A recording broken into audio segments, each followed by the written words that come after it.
ഇന്ന് 16/1/2026. നിഫ്റ്റിയിൽ 25,660, 25,778, 25,820, 25,875 എന്നീ ലെവലുകളിലാണ് നമ്മൾ നമ്മുടെ ലെവലുകളായിട്ട് തന്നിരുന്നത്. അത് ഇന്നലത്തെ വീഡിയോയിലാണ് പോസ്റ്റ് ചെയ്തിരുന്നത്. ആ ലെവലുകളിൽ ഇന്ന് എങ്ങനെയാണ് ട്രേഡ് നടന്നത് എന്ന് ഒന്ന് വിലയിരുത്തുക. ഈ ലെവലുകളൊന്ന് കൃത്യമായിട്ട് മനസ്സിലാക്കിയാൽ ട്രേഡ് ചെയ്യുന്ന ഒരാൾക്ക് വളരെ അനായാസമായി ട്രേഡ് ചെയ്യാനായിട്ട് സാധിക്കും എന്ന് ഞാൻ ഉറച്ചു വിശ്വസിക്കുന്നു. അത്രയും സുന്ദരമായ ലെവലുകളാണ് നമ്മൾ നൽകിക്കൊണ്ടിരിക്കുന്നത്.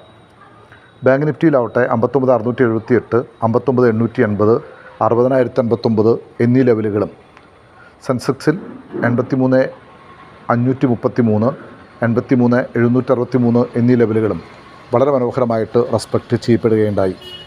സാധാരണ നിലയിൽ നമ്മൾ തൊട്ടടുത്ത ദിവസത്തേക്ക് നൽകുന്ന ട്രേഡിംഗ് ലെവലുകളിൽ അത് സപ്പോർട്ടായോ റെസിസ്റ്റൻസായോ ആക്ട് ചെയ്യപ്പെട്ടേക്കാം. ഞാനൊരു സെബി രജിസ്റ്റേർഡ് റിസർച്ച് അനലിസ്റ്റ് അല്ലാത്തതുകൊണ്ട് തന്നെ ഓരോരുത്തരും ട്രേഡ് ചെയ്യുമ്പോൾ അവനവൻ്റെ റിസ്കിൽ തന്നെ ചെയ്യാനായിട്ട് സ്നേഹത്തോടെ ഓർമ്മിപ്പിക്കുന്നു. നൽകിക്കൊണ്ടിരിക്കുന്ന സപ്പോർട്ടിന് പ്രത്യേകം നന്ദി. നാളെ അടുത്ത തിങ്കളാഴ്ച പ്രോഫിറ്റബിളായ ഒരു ട്രേഡിംഗ് ആശംസിക്കുന്നു. Thank you very much.